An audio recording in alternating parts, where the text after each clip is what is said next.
नमस्कार दर्शक बंधु कृषि दर्शन आउ एक नुआ अध्याय को आपण मानक स्वागत। दर्शक बंधु आम देश को आग को नेबारे शिक्षा स्वास्थ्य गमनागमन ए सबूर जेतिकी भूमिका रही सेतिकी भूमिका रही कृषिर एवं आमर कृषक मानकर। कृषि सशक्त हेले आम देश समृद्ध हेबो। आमे सबुबेले एक कथा कहि आसीछु। जदि कृषि आहुरी समृद्ध हेबो तबे निश्चित भाव में आम देशर आर्थिक मानदंड आहुरी सुदृढ़ हेबो। आम देश आगको बढ़िबो एवं विकसित राष्ट्र पथ आहुरी प्रशस्त हो पारिबो। तेबे आसंतु दर्शक बंधु कृषि और कृषकों को किभଳି भाव में आहुरी उन्नत करवा समृद्ध करवा ए संकल्प नहीं आरंभ करवा आज कार्यक्रम जार ना कृषि दर्शन। दर्शक बंधु कृषिर परिसर परिव्याप्त। कृषि क्षेत्र में आम चाषी भाई माने विभिन्न प्रकार शस्य जातीय फसल करती पनीपरिया चाष करती। एसहित वर्तमान समय आम राज्यर अनेक चाषी भाई भौणी माछ चाष करुछंती। विभिन्न उपाय से माने माछ चाष करुछंती। तेबे एथिरे सेमानकु सफलता मध्य मिल पारुछि। जेमती कृषि रे विभिन्न पद्धति आपणाई से माने सफलता हासिल करुछंती, ठीक सेमती माछ चाष विभिन्न पद्धति रे मध्य से माने करुछंती। एथिरे सेमानकु अधिक उत्पादन मिलुछि, अधिक लाभ मध्य हेउछि। तेबे आज आसंतु जानिबा पंजोरी भितरे माछ चाष एहाकु किभଳି भाबरे कराजिबो, एथिपई सरकारी सहायता कौन रही, कौन कौन पदक्षेप आम चाषी भाई भौणी माने नेबा दरकार, ए उपस्थापना माध्यम रे आसंतु जानिबा।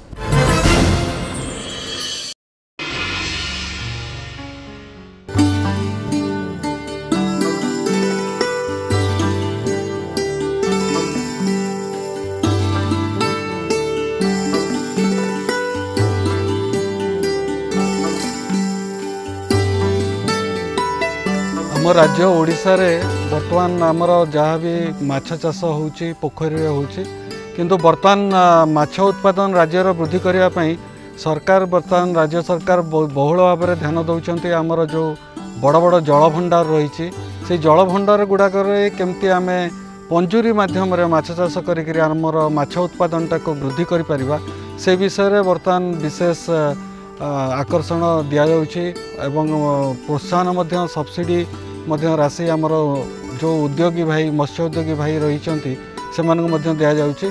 तो ये जो आमर प्रायतः जो जल भंडार गुड़ाक आम चाष करें आमर प्राकृतिक परिवेश माछटी पाई थाए एवं नदीर पानी क्वालिटी तार जहाँ पीएच रोची टोटाल अल्कालिनिटी टोटाल हार्डनेस ये सबुगुड़िक तार एंतुड़ीशाल बा तार जन्म स्थल भाया रही है। तेणुक से माछटी निरापद रुहे एवं से तार जो शारीरिक वृद्धि द्रुत भाव में होता है।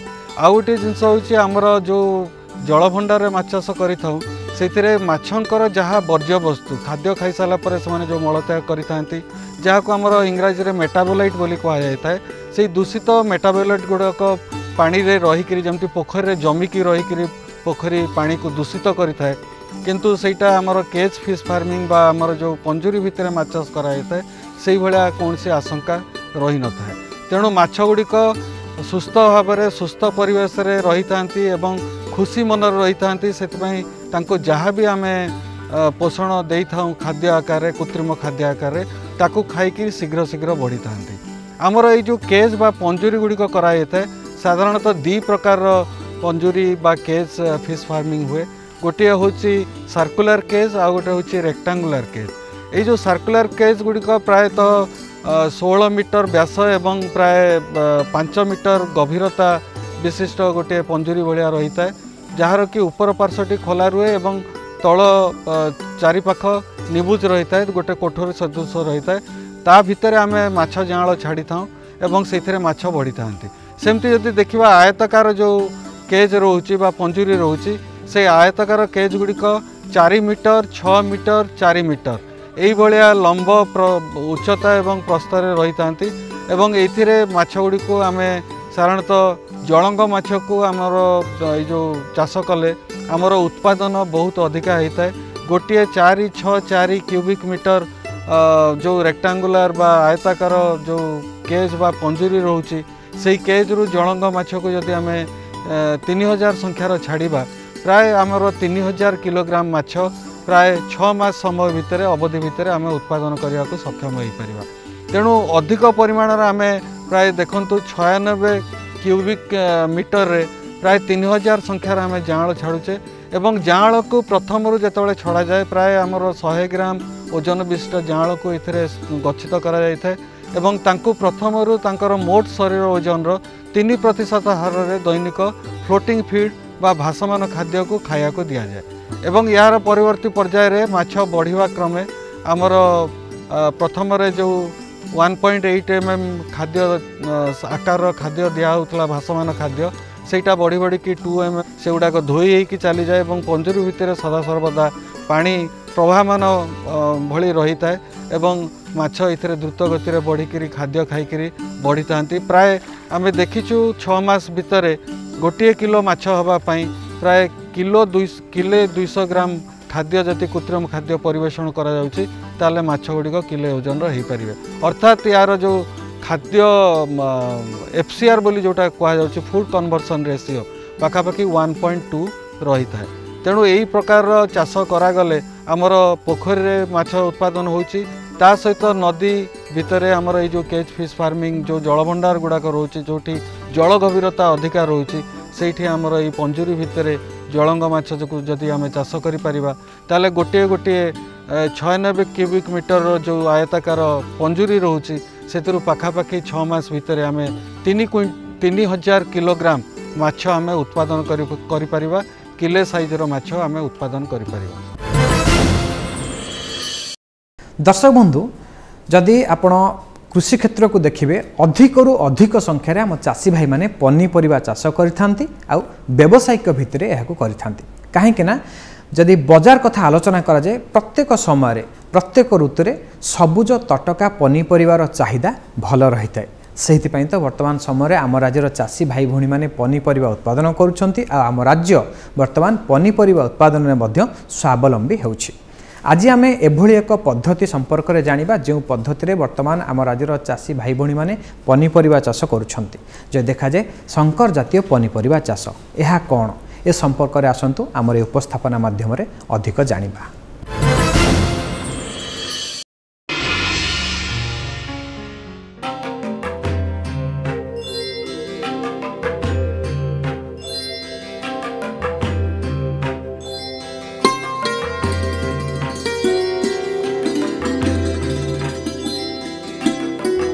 संकर जातीय पनीपरिबा चाष करिया बहुत लाभजनक अटे। साधारण चाषी मैंने जो मंजी व्यवहार करते मुख्यतः 3 भाग में विभक्त करा जाए। गोटे हूँ स्थानीय मंजी बा लोकल सीड जो मैंने चाषी मैंने निजे चाष करते और निजे से मंजी को रखती आउ दुईटे है इम्प्रूव्ड भेराइटी उन्नत मानर किस्मर बिहन आउ गोटे F1 भेराइटी बा हाइब्रिड किस्म दुईटी भल भेराइटी को नहीं एटा वैज्ञानिक माने निर्दिष्ट प्रणाली व्यवहार कर उत्पन्न करथांती। ए हाइब्रिड किस्म गुड़िक अधिक अमलक्षम होता है और सेगुड़िकर गोटे असुविधा होची आमे से मंजीटा को द्वितीय बार पर व्यवहार करा जाई पारे नहीं कारण द्वितीय बार जब आम व्यवहार करवा ताल से दुईटी भेराइटर जहाँ जो प्रकार नेगेटिव गुण थाए सेगुड़ी सब परिप्रकाश पाए।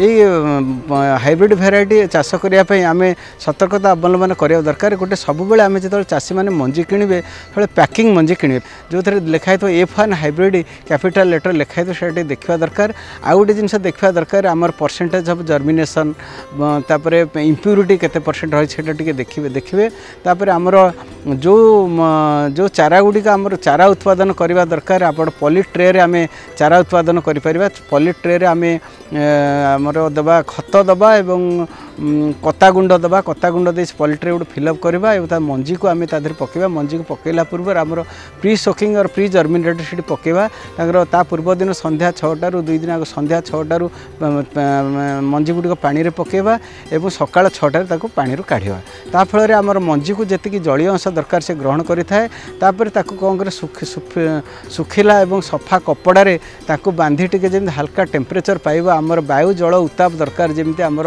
जर्मिनेशन पाई तापर आमर ता पर दिन आम कौन करवा जो जगह आम चारा पटाली पकाइबा खत एवं गुंड माटी प्रस्तुत करवा एवं धाड़ी को धाड़ी 2 सेंटीमीटर दूरतार मंजी गुड़ी को पकेबा पकईला फल आम मनकर हल्का कि आम छण को मल्चिंग दे पारिबा मल्चिंग दे दिने 2 दिन मल्चिंग काढ़ीदेवा और झरा साइज हल्का हल्का पानी देवा जितेबले जर्मिनेशन है देखा भर अनाबना घास जो थाए ताकू आम बाछीदेवा दरकार एवं से चारा गछ गुड़ी को आम सुस्थ सबल निरोग रही आमर बैभिस्टिन कि डिथेन 45 डिथेन जेड 78 1 लिटर पानी रे 3 ग्राम मिसे छिंचे और ताकू 21 दिन होगले चारा गुड़िक लगे उपयुक्त होता है। यही समय मध्य जो मुख्य बगीचा जो आम पनीपरिया चाष करने कथा ताकू भल भाव में गुंड चाष करवा दरकार एवं जितेबाला आम तली सार बासाल डोज नाइट्रोजेन सार आम 3 भाग भागे फस्फरस समुदाय सार और पोटास समुदाय सार को मूल सार आकार दे दिंतु एवं प्रत्येक हाइब्रिड वेजिटेबल स्पेसिंग गोटे पनीपरिवार अन्य परिवार अलग होता है स्पेसिंग अनुसार धाड़ी को धाड़ी एवं गछ को गछ दूरता निर्णय करी आप से जगह चिन्हित करूँ चिन्हित करी ये जो प्रोट्रे थिबा गछ गुड़ी को धीर भाव से नहीं काढ़ी लगातु एवं लगेला परे लगेबार 20-21 दिन पर आमर गछ मूल कोड़ा खुसा करी द्वितीय भाग आम जबखारजान जात सार देते तार द्वितीय भाग जबखारजान जात सार दिंतु एवं तापर 30-40 दिन पर आप तृतीय भाग जबखारजान सार दिंतु एवं गछर 2 पाख हुड़ा टेकी दिंतु। जलसेचन प्रणाली पनीपरिया चाषर उत्पादन को वृद्धि और ह्रास परिलक्षित होता है। आम जदि साधारण प्लावन प्रणाली आम जलसेचन करवा आधार अनाबना घास उठी थाए एवं गछ भल ग्रोथ होना था कि आम जदि हुड़ा करी पानी मड़ेबा ताले हुडार 4 भाग 3 भाग पानी मड़ेबा दरकार। आम आमर स्प्रिंकलर सिस्टम सिंचन प्रणाली आम जलसेचन कर आम पनीपरिया चाष बुंदा जलसेचन व्यवहार कर बुंदा जलसेचन हूँ बहुत बढ़िया सिस्टमटे आमर उत्पादन बढ़िया साहाय्य करे। मल्चिंग आम जब पनीपरिया बगीचार मल्चिंग दबा ताल कौन हम से अन्य अनाबना घास उठब ना गचर ग्रोथ भल रही। आमर रोगपोक नियंत्रण रोगपोक हेले आम औषध न पई तार प्रतिकार स्वरूप आम कौन करवा बाभिस्टिन हो डिथेन 45 डिथेन 1 लिटर पानी रे 3 ग्राम मिसे आम स्प्रे कर ब्लैटक्स 1 लिटर पानी रे 3 ग्राम मिसे स्प्रे करवा एवं साधारण चाषी मैंने जदि लिंब पत्र को जदि व्यवहार करेंगे लिंब पत्र अधिक पाकल हो ना कि अधिक कण ना लिंब पत्र को संग्रह कर आमर फुटंता पानी रे आम पकईदे अध घंटा पकईदे से जो पानी हुए से पानी को आम स्प्रे कर स्प्रे कले आमर गचर रोगपोक प्रतिरोध बढ़ी थाए। आम जिया खत जदि व्यवहार करवा ताल गचर रोगपोक प्रतिरोध बढ़िया संगे संगे जिया खत अंडा गुड़िक माटी मिसी जिया सृष्टि करें माटी को हल्का करें एवं फसल अधिक उत्पादन करें। गोटे आम जेकोसी फसल करूँ आम कौ समय माने अमल करवा कहते मैच्योरिटी इंडेक्स ताकू जदि ठीक समय आम अमल न करवा ताल कौन हम से गचर से पनीपरिया गुड़िक व्यवहार अनुपयोगी होता है एवं पनीपरिया गुड़ जिते दिन गचर रहे से से खाद्य गचर को आहरण करें एवं नुआ पत्र फूल फल सृष्टि कर अंतराय करए। तेणु आमर सबुठार बड़ कथा हूँ आम अमल कर सारे ग्रेडिंग करवा पोका भल मंद फल को बाछीदेवा तापर ग्रेडिंग कर भल भाव में पैकिंग करवा एवं यही उपाय अवलम्बन करवा आम लाभजनक भाव में संकर जातीय किस्म को पनीपरिया को चाष कर।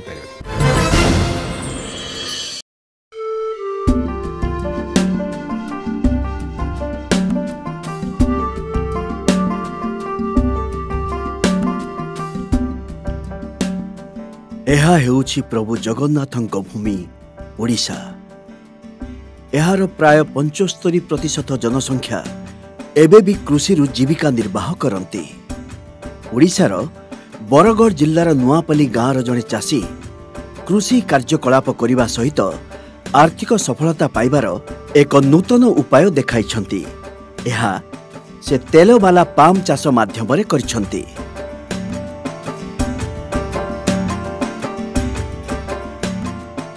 मात्र 302 हेक्टर अंचल रे विस्तृत एक छोटो गाँ नुआपाली। किछि वर्ष पूर्वे एही गाँर चाषी श्री रसानंद साहू पारंपरिक चाष जारी रखिबा परिवर्ते तेलबाला पाम चाष करने को निष्पत्ति नैथिले।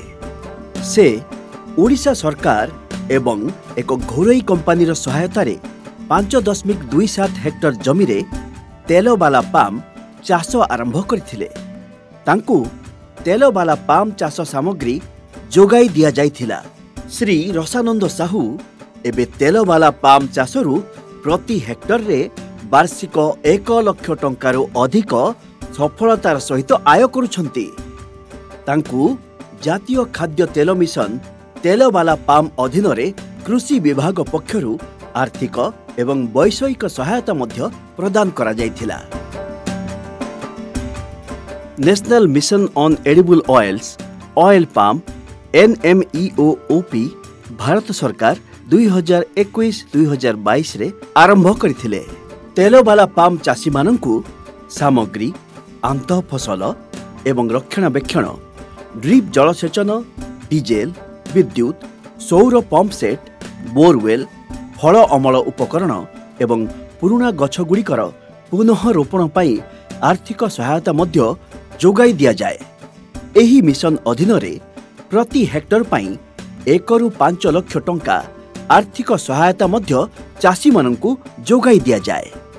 मुझे जिते पाम चाष करवा लगे निष्पत्ति नेली सेते बेले अन्य चाषी माने ताके विश्वास माने ग्रहण नहीं करूथे।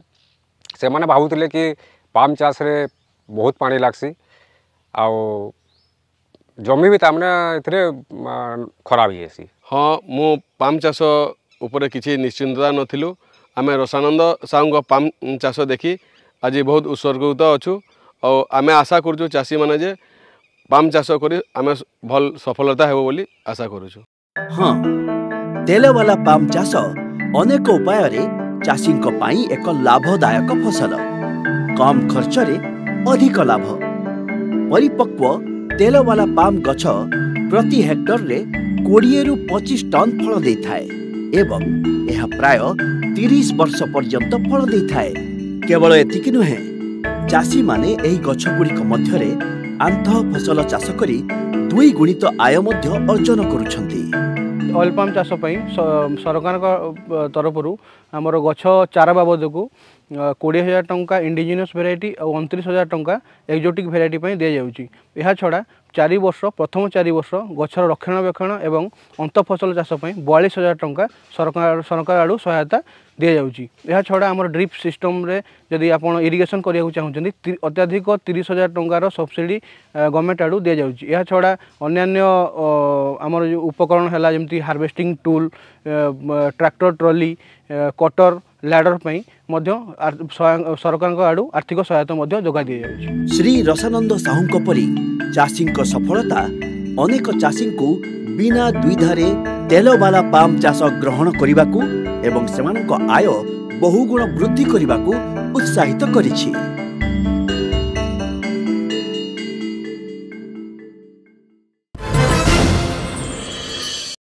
दर्शक बंधु कृषि दर्शन में आपण मैंने देखिथिबे अनेक समय अनेक चाषी भाई नुआ नुआ पद्धति नुआ नुआ कृषि जंत्रपाति नुआ नुआ किसम ये सबूर व्यवहार करी सफलता हासिल करिथांती। यह संभव होता है सेतबेले जेतेबेले चाषीटी कृषि प्रति निजर आग्रह रखि थाए आ कृषि क्षेत्र में घटुवा प्रत्येकटी खबर उपरे तार नजर थाए। तेबे जाई आम चाषी भाईटे कृषि क्षेत्र में से सबु तथ्य से सबु कृषि संपर्कित खबर को उपयोग करिथाए आ सफलता हासिल करिथाए। सेही क्रम में वर्तमान आसंतु देखिबा किछि कृषि खबर। कृषि उद्योगी प्रोत्साहन योजना AEPST एग्री एवं FE विभाग अधीन रे थिबा आपिकल द्वारा आरंभ करा जायथिला। एहार मूल उद्देश्य हेउछि ओडिशार 40टी आदिवासी बहुल ब्लॉक रु जहा 12टी जिल्ला रे व्याप्त होई अछि सेठारु अति कम रे 1000 जन को कृषि उद्योगी AES भाव रे गढ़ी तोलिबा।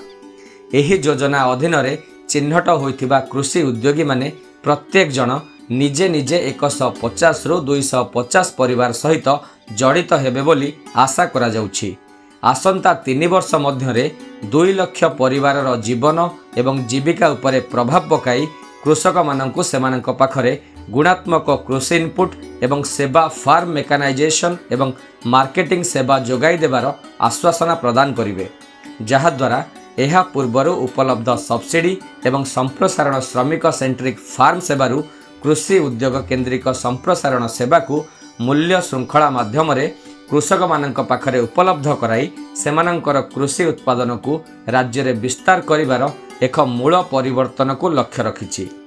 3 वर्ष ପାଇଁ ଅନୁମୋଦିତ ସ୍କିମ୍ ବଜେଟ୍ ଯଥା 2021-22, 2022-23 ଏବଂ 2023-24 ପାଇଁ ହେଉଛି 1913.52 ଲକ୍ଷ ଟଙ୍କା। PMU ପାଇଁ 82.19 ଲକ୍ଷ ଟଙ୍କା ଅନ୍ତର୍ଭୁକ୍ତ। ଏହି ଉଦ୍ୟୋଗୀମାନଙ୍କର ଗ୍ରୁମିଂ କାର୍ଯ୍ୟକଳାପଗୁଡ଼ିକ ରାଜ୍ୟ ସ୍ତରରେ ଆପିକଲ୍ ସହ କୃଷି ଉଦ୍ୟୋଗୀ ହବ୍ ଏଇ ହବ୍ ସାଧାରଣତଃ ବେସରକାରୀ ଭାଗିଦାରୀ ମୋଡ଼ରେ ଗଠିତଙ୍କ ନିର୍ଦ୍ଦେଶନାରେ ସୃଷ୍ଟି ହୋଇଥିବା ଏକ ଉଦ୍ୟୋଗ ପ୍ରୋତ୍ସାହନ ଇକୋସିଷ୍ଟମରେ ହେବ ଏବଂ ବ୍ଲକ ସ୍ତରରେ FPO ଏବଂ CBO କାର୍ଯ୍ୟକଳାପ ସହିତ ଜଡ଼ିତ ରହିବେ।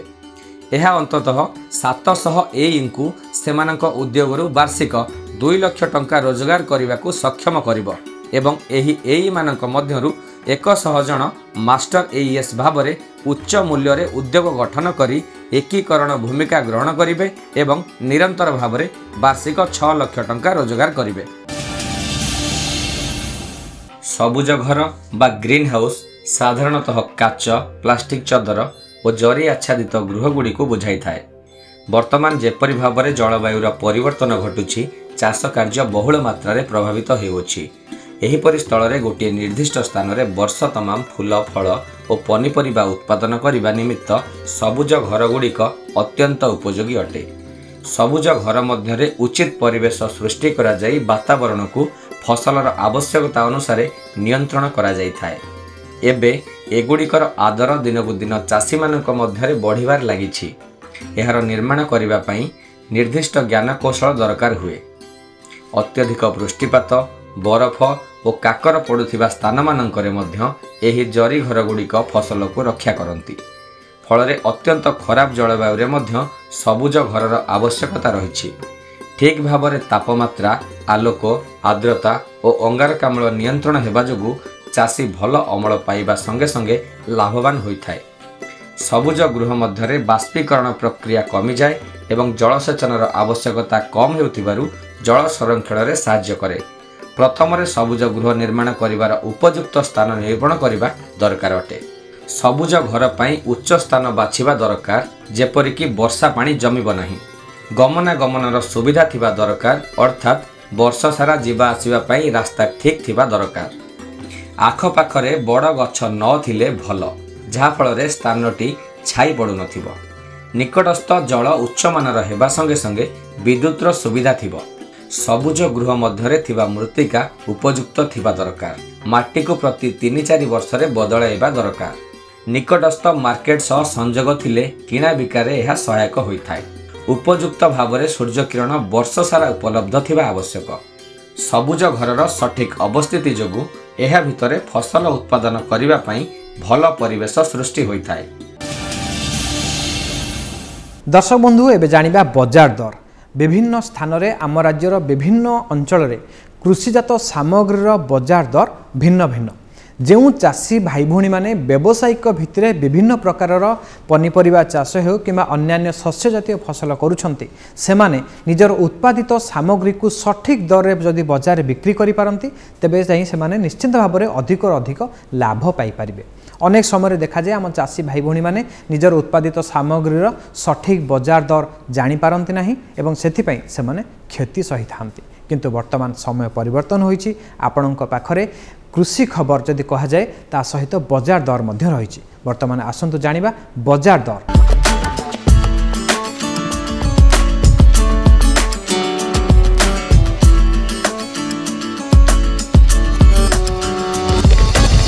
कखारूर बजार दर क्विंटाल प्रति खुंटबंध सर्वनिम्न 1000 टंका, सर्वाधिक 1500 टंका। सरगीपाली सर्वनिम्न 1200 टंका एवं सर्वाधिक 1700 टंका।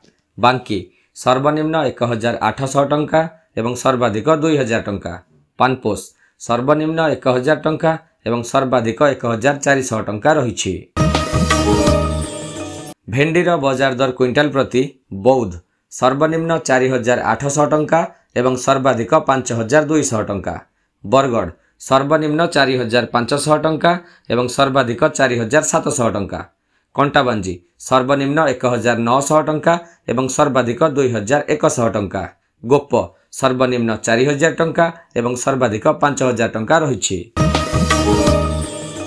परिवर्तित समय अनुसार कृषि ही चाषी को अधिक अमल देइथाय। ए कथार प्रकृत अर्थ हेउछि जदि चाषी भाईटे पाणीपाग संपर्कित सठिक सूचना सठिक समय निज पाखरे रखि थाए आ पाणीपाग आधार ही से कृषि कार्य करिथाए तेबे ताकू अधिक उत्पादन मिली थाए। पाणीपाग कृषि रे एक गुरुत्वपूर्ण भूमिका ग्रहण करे, कृषि रे अधिक लाभ दे थाए। अनेक समय जो चाषी भाईटे पाणीपाग संपर्कित सूचना जानी पारे नाही से कृषि कार्य कले सेथिरे क्षति मध्य सही थाए। तेबे वर्तमान समय आउ से संभावना रही आम चाषी भाई मानू किभଳି भाव कृषि क्षेत्र में आगक से बढ़ी पारे एवं से किभଳି सफलता पाई पारे से किछि पाणीपाग सूचना आम कार्यक्रम रही। आसतु यह नजर पकाइबा। अनुमान करा जाउछि राज्यर पाग सुखिला रहिबा सहित केतेक जिल्ला रे हालुकारू मध्यम धरणर वर्षा हेबार संभावना रहिछि। आजिर तापमात्रा रे फुलबाणी सर्वनिम्न 22 डिग्री सेल्सियस सर्वाधिक 27 डिग्री सेल्सियस, नुआपड़ा सर्वनिम्न 23 डिग्री सेल्सियस सर्वाधिक 28 डिग्री सेल्सियस, सुंदरगढ़ सर्वनिम्न 24 डिग्री सेल्सियस सर्वाधिक 28 डिग्री सेल्सियस, केन्द्रापड़ा सर्वनिम्न 26 डिग्री सेल्सियस एवं सर्वाधिक 29 डिग्री सेल्सियस रेकर्ड करा जाइछि। दर्शक बंधु आमे सबले चेष्टा करूछु किभଳି भाबरे आमे चासी भाई भौणी मानक सहित अधिकरू अधिक भाबरे जोड़ी हेबु, सेमानकर समस्या संपर्क रे जानि पारिबो एवं सेमानकर जो कृषि संपर्कित विभिन्न प्रश्न रहिछि तार उत्तर सेमाने किभଳି भाबरे पाइबे। सेथि पई हमर एक छोट प्रयास हेउछि फोन इन कार्यक्रम। आपण माने जानंती हमर ए फोन इन कार्यक्रम सबु शुक्रवार प्रसारित होइथाय। चलित सप्ताह मध्य आमर फोन इन कार्यक्रम रही। मु आपण मानकु विषय वस्तु एवं टेलीफोन नंबर कहि रखुछि। आपण मानकु अनुरोध अधिक रु अधिक संख्यार फोन इन कार्यक्रम रे आपण माने अंश ग्रहण करिवे। तेबे चलित सप्ताह फोन इन कार्यक्रम विषय वस्तु हेउछि व्यावसायिक छतु चाष। आमको फोन करबा पई आमर दुईटी नंबर रही। गोटे हेउछि 0674 23 00 138। अन्य एक नंबरटी हेउछि 0674 23 00 139। आपण माने फोन इन कार्यक्रम विषय वस्तु जानिले एवं टेलीफोन नंबर मध्य जानिले। आशा करूछु आपण माने फोन इन कार्यक्रम अधिक रु अधिक संख्यार भाग नेबे। आज समय शेष होईछि। आमर कृषि दर्शन कार्यक्रम को एठी शेष करिबा। मु आपण मानक ठारू विदाय नेबी। तबे विदाय नेबा पूर्व कहि रखिबी आपणको आमर कार्यक्रम किभଳି लागुछि सेने आपणकर सुचिंतित मतामत चिठी लेखि आमको निश्चय जणाइबे। आमको चिठी लेखिबा पई ठिकाना हेउछि कृषि दर्शन दूरदर्शन केंद्र पोस्ट सैनिक स्कूल भुवनेश्वर 751005। आमर ईमेल एड्रेस हेउछि kdbbsr@hotmail.com। आउ किछि नुआ कार्यक्रम नुआ उपस्थापना सहित देखा हबो आगामी अध्याय रे।